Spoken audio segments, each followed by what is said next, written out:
Ceci est un livre audio autogénéré par Google. Remerciements sous forme de dédicace. Remerciements sous forme de dédicace.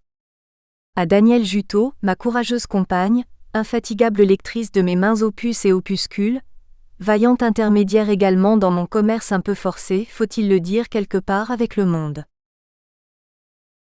Prologue. Par rapport au phénomène central fourni par les belles lettres, fait purement littéraire que présentent les trois genres fondamentaux.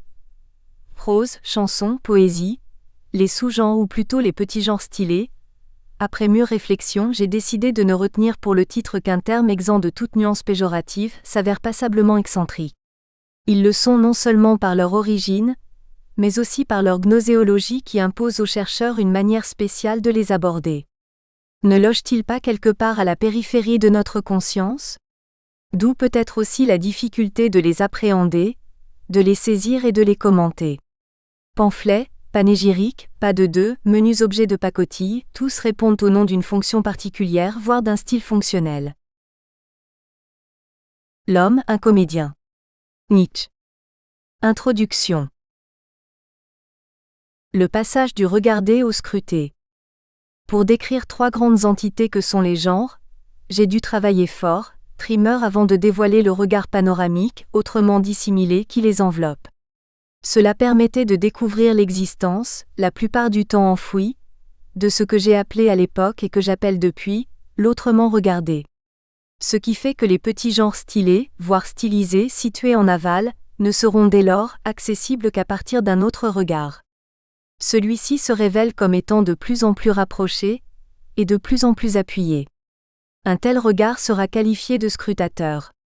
Survient cette notion d'appoint que je baptise autrement scruté. Afin de me réclamer davantage de ce lien et faire ressortir la différence entre les volumes qui se suivent, j'introduis dans les titres respectifs des indices supplémentaires. Voici la chose qu'on regarde encore, et en voilà une autre que déjà on scrute. À la limite du genre, aux confins du style. Ceci est donc un développement faisant suite à ma théorie des genres. Les traits en furent, on s'entend, brassés ailleurs.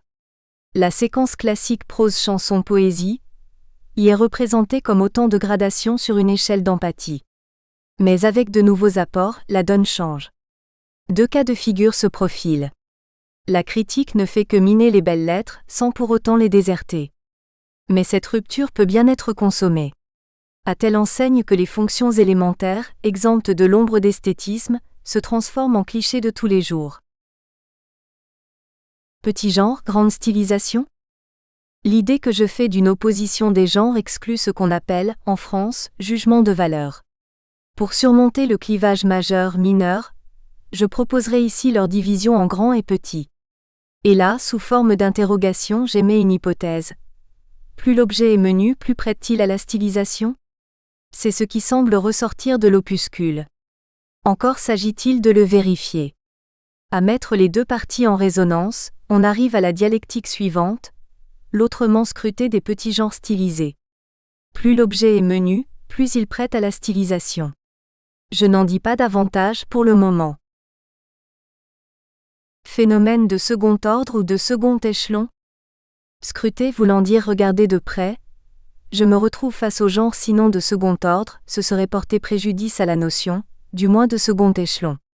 Oui, parfaitement, c'est la façon dont ils sont échelonnés les uns après les autres, l'ordre dans lequel apparaissent les genres en question qui est visé, et non leur valeur.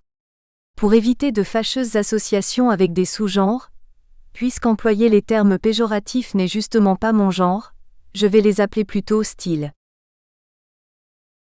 Comment situerais-je le domaine stylistique par rapport au reste des choses ? Commençons par la notion noble du style pour qu'elle ne se dégrade pas brusquement, mais peu à peu. Comme dans la vie.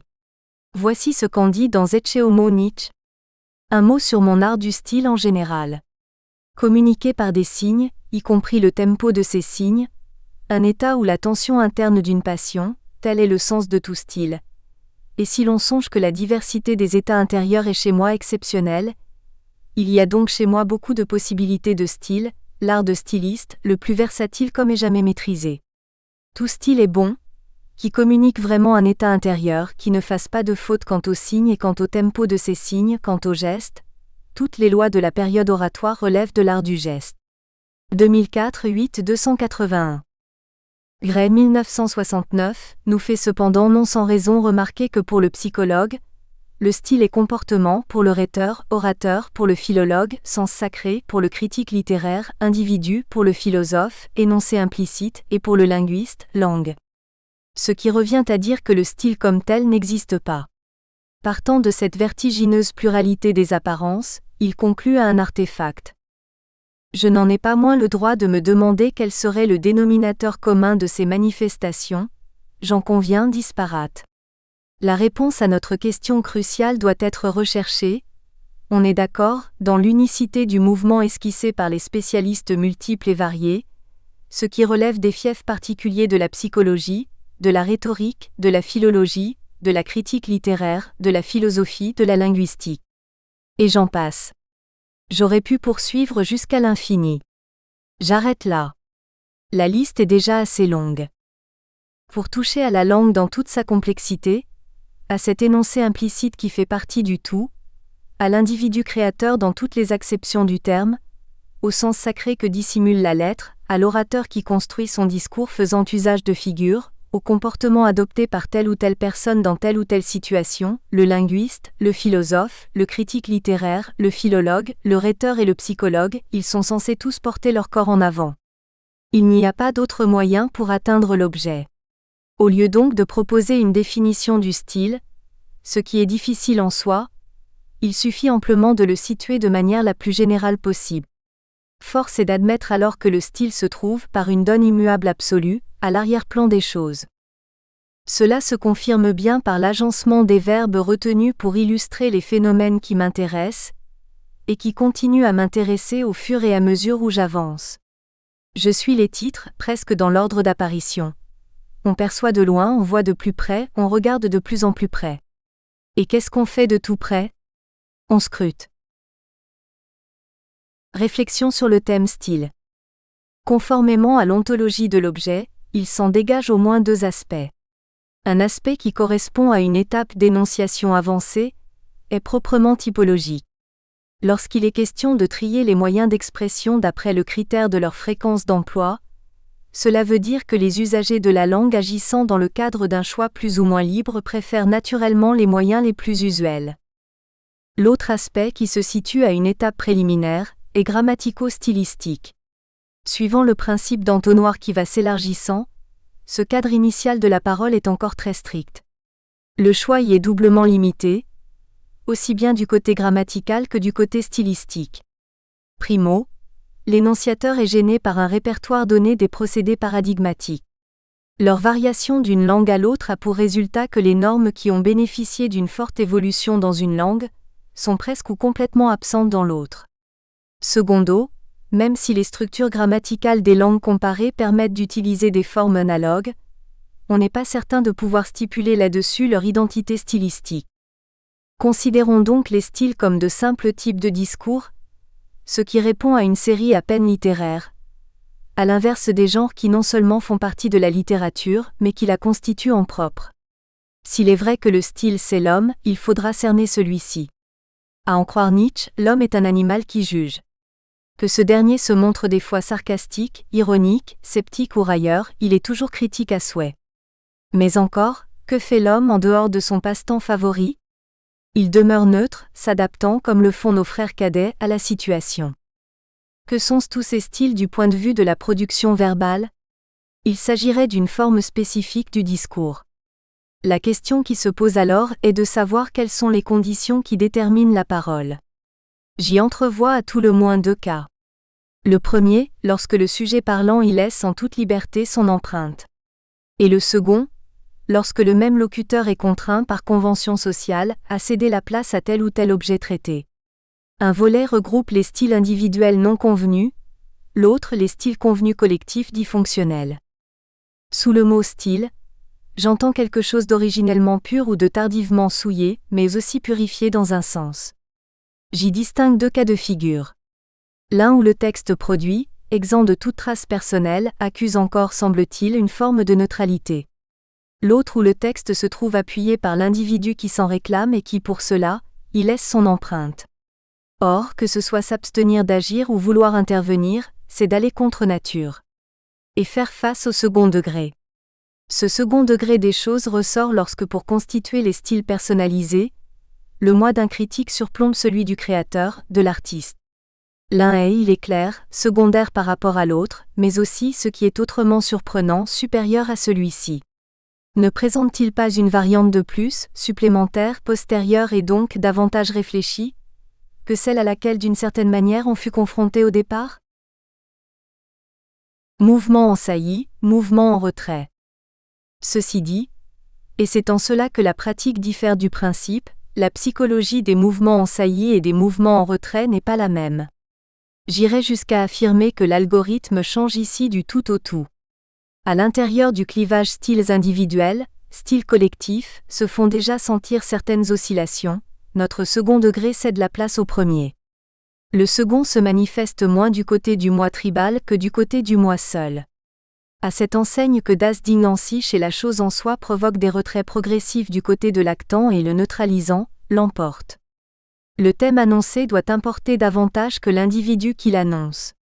Tant et si bien qu'on finit à la longue par le traiter, les tours impersonnels ne sont hélas jamais anodins comme il convient et non comme bon me semble. Il y a là une ressemblance de rapport. Les styles individuels non littéraires sont pour les genres littéraires, ce que les styles collectifs sont pour les individuels. Mais il y a aussi une dissemblance des constituants. Les styles individuels sont des sous-genres, les styles collectifs des sous-styles. Les styles donc comme simple type de discours, une série à peine littéraire. La question qui se pose alors est de savoir, à part leur prouesse littéraire, qu'ont les langues à offrir en matière d'illusion d'optique? Chapitre 1 Homme sans acte. Le volet critique des petits genres venant d'un libre style individuel. Pour ce qui est de la critique, toute œuvre semble empreinte de fausses sympathies. Peu importe qu'il soit question du style pur, de la haute voltige dans le genre de ce que produisent les sommités professionnelles d'analyse, les frères Goncourt en France, Belinsky et Pissarev en Russie, ou qu'il s'agisse simplement de cette manière de polémiquer qui génère le grand style chez Nietzsche. C'est encore et toujours de l'antipathie, et Dieu sait combien la langue s'est développée de ce côté. Beaucoup plus en tout cas que de l'autre. Essayez un peu de dire quelque chose de positif à propos de quelqu'un ou de quelque chose, et vous allez voir combien on y peine. Il est infiniment plus facile d'écrire contre que d'écrire pour. Là, on ne manque pas de moyens tandis que cela peut bien être écrit, mais tant qu'on n'est pas excellent, ce qu'on produit n'est pas bon. On reste un niveau en dessous de la moyenne. Et une fois de plus, cela ne vient même pas de nous, cela vient de la langue. Telle langue, tel style. C'est la langue qui scrute autrement pour produire des styles différents. Ce qui revient à dire que nos petits genres sont gérés par les styles. Le sarcasme pamphlétaire de Friedrich Nietzsche. Toute la langue est réductible à un angle. Tout part de là. Le regarder et le scruter sont complémentaires en ce qu'ils ont les mêmes composantes, seul l'ordre dans lequel ils sont agencés les différencie l'un de l'autre. Voici la nuance telle que je la vois. Regarder, c'est créer plutôt que critiquer, scruter, c'est davantage critiquer et moins créer. Scruter est postérieur, un regard qui aurait besoin du temps complémentaire pour se faire justement aiguiser. Un allongement du schéma classique par l'ajout d'un autre jeu, celui du critique se plaquant donc sur celui de l'auteur. En désaccord total ou partiel avec ce dernier qui fut en fait le premier. Tant et si bien que le lecteur s'en trouve troublé. Bluffé comme il est par le double message. Ne sachant à quel sein se vouer. Et comme partagé entre les deux. De 3 à 4 voire 5 cas. Là-dessus, je dois émettre cependant quelques bémols. Ceci se résume en 3 cas classiques. Kinder, Küche, Kirche, disaient les Allemands à propos de ce que encore Goethe avait l'habitude d'appeler Das ewig Weibliche. Il faut avouer aujourd'hui qu'il n'avait peut-être pas tout à fait tort. Quant au sempiternel signe de reconnaissance des critiques qui nous intéressent ici, il se ramène aussi à 3 cas, et même 4 en cherchant bien. Je me demande si le critique ne présente pas un cas de créateur raté ne devant pas, stricto sensu, bénéficier d'un crédit illimité. Vous voilà prévenu. Pour le reste, à vous de juger. Ceci dit, il convient de ne pas oublier le mérite de Nietzsche produisant une critique majeure dans son genre, où la prose philosophique impose un silence à la musique d'avant-garde, tout comme à ce compositeur passéiste, dans un pamphlet intitulé Le cas Wagner. Cela se laisse déduire déjà de la variante française du titre, puisque le terme cas nous renvoie à la grammaire classique du latin, au paradigme de la déclinaison. Voilà, le mot est dit, et il dit tout. Il dit tout sur la chute du personnage, der Fall en allemand. L'idée de chute, grammaticale mais tout aussi personnelle, est mise en avant, der Fall Wagner. La chute wagnérienne ressort, telle une évidence première de l'original. 3 points capitaux. 3 choses sont à noter ici. Primo, qu'on ne se trompe pas sur la signification du terme majeur, plus, employé au passage qui précède. Appliqué au genre critique, il ne se distingue guère du terme mineur, qui sera au gré des répartitions attribuées prochainement à des genres paralittéraires. La critique présente en effet une notion négative, opposée à celle de la littérature, laquelle, dans son ensemble, se taxe de positive. Il en résulte que majeur et mineur doivent se lire dans ce contexte non en tant que contraire mais en tant que synonyme. À la différence que les deux termes recouvrant ces extrapolations d'une seule et même écriture se trouvent consignés sous les qualitatifs de littéraire, plus, et de critique. Si un littéraire, plus, et critique, plus, se valent, on peut dire qu'il n'y a pas à proprement parler de rupture et que le genre critique majeur, de par son excellence du mal, rejoint son homologue moins réussi. Ne serait-ce pas, en l'occurrence, le genre littéraire mineur ? Ce qui favorise le paradoxe, c'est le choix typique des commentateurs, qui aiment mieux encore dire des choses intelligentes sur les conneries plutôt que dire des conneries sur les choses intelligentes. Secondo, c'est le philosophe lui-même qui avait classé, voire, dernière lettre 2011 sur 124, 142, ses écrits contre Wagner parmi des pamphlets, des opuscules et autres farces irrévérencieuses. Tertio, cela me soulage de savoir, puisque je tiens Nietzsche en très haute estime, que Friedrich, ce qui ressort à maintes reprises de sa correspondance intime, pages 165, 168, 170, considérait ce fascicule, forme sous laquelle a initialement paru le cas Wagner, comme une des publications liminaires vis-à-vis d'une œuvre beaucoup importante. Il s'agit en l'occurrence de L', inversion de toutes les valeurs, dont la réception adéquate devait être selon lui suffisamment préparée. Cette critique est donc un genre mineur par rapport au genre majeur qu'est la grande littérature. On est d'accord, mais vu la forme brillante du style qu'il y exerçait, c'est aussi un genre majeur pour ce qui est de la critique bien entendu. 2 messages venant de l'au-delà. Se prosterner devant ce qu'on n'a pas, quand on se sent mal malgré tout ce qu'on a, par exemple Wagner. Il croit au bonheur du dévouement sans limite, de la confiance sans limite, au bonheur du compatissant, du chaste, toute chose dont il n'a pas d'expérience. D'où le délire de son imagination. Nietzsche 1982, x 162. Avec la fin de sa vie, R plus petit que Ichard plus grand que W plus petit que Agnier plus grand que s'est rayé lui-même. Il a fait l'aveu involontaire qu'il désespérait et qu'il se prosternait devant le christianisme. Un qui finit par être vaincu. C'est une chance, car autrement quelle confusion encore n'eût pas provoqué son idéal. Sa position à l'égard du christianisme m'a décidé, une décision qui vaut pour toutes les formes de Chopin plus petit que Hoérianisme plus grand que et le pessimisme. W plus petit que Agnier plus grand que a tout fait raison de baiser la terre devant tout chrétien profond. Il se situe beaucoup plus bas que ces natures-là. Seulement il ne faudrait pas qu'il se permette de rabaisser au niveau de sa propre attitude les natures dont la hauteur le dépasse. Son intelligence, sans rigueur ni tenue, était servilement liée à S plus petit que Schopenhauer plus grand que. Très bien. 138. La fausse germanité chez Richard Wagner et la fausseté psychologique de ce mélange éminemment moderne de brutalité et de ramollissement des sens me répugnent. Le 171. 2 autres messages, Nietzsche 1988, 3-2, venant de l'au-delà. Je souhaite que les esprits équitables reçoivent ce livre comme une sorte d'expiation de ma part pour avoir donné des gages à une esthétique dangereuse qui s'efforçait de faire des miracles de tous les phénomènes esthétiques. J'ai causé par là certains torts parmi les partisans de Wagner et chez Wagner lui-même qui accepte tout ce qui confère un rang supérieur à son art, quelque fondé ou non ce puisse être. Peut-être, en lui marquant mon adhésion depuis son essai, l'ai-je faussement induit à plus d'assurance encore, et introduit des thèses insoutenables dans ses écrits et ses œuvres. Je le regrette beaucoup. Fragment posthume 3056 373. Il est difficile d'attaquer Wagner sur un point de détail et de ne pas avoir de raison. Son art, sa vie, son caractère, ses opinions, ses goûts et ses antipathies, tout a ses points faibles. Mais dans son entier, le personnage est à la hauteur de toutes les attaques. 30-80 378. 4 jeux dans le premier passage et le double de son dans le second. Nul doute que tout cela est très personnel, et que cette affaire est à régler entre deux personnes, entre un lui et un moi. En quoi sommes-nous des antipodes, demanderai-je, me situant dans l'optique Nietzsche contre Wagner? Tout art, toute philosophie peut être considérée comme remède de la vie montante ou de la vie déclinante. 1004 8 357. À l'égard des artistes de tout genre, je recours maintenant à cette distinction essentielle. Le ressort de la création est-il chez eux la haine de la vie ou la surabondance de vie?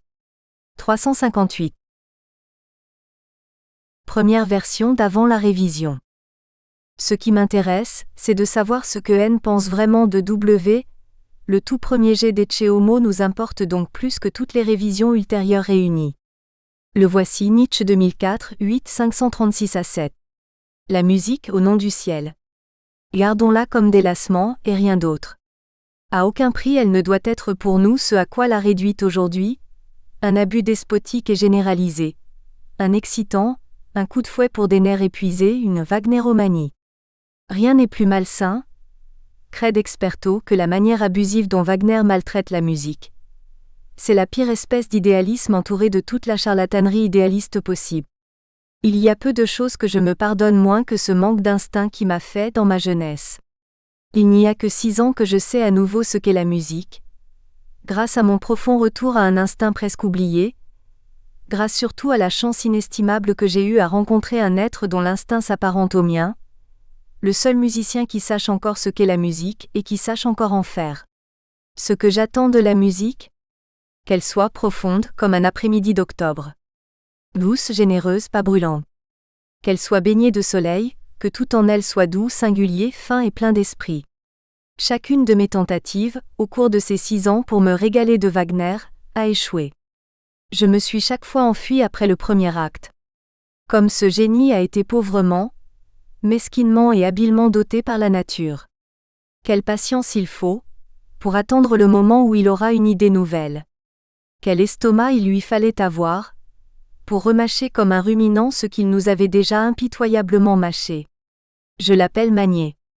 Allusion à celui qui a de l'estomac, animal. N'est-ce pas une manière de rabattre cette manie wagnérienne de produire la mélodie, toujours la même? Nous espérons que vous avez apprécié cet aperçu. Pour continuer à écouter ce livre audio sur Google Play Livres, utilisez le lien dans la description de la vidéo.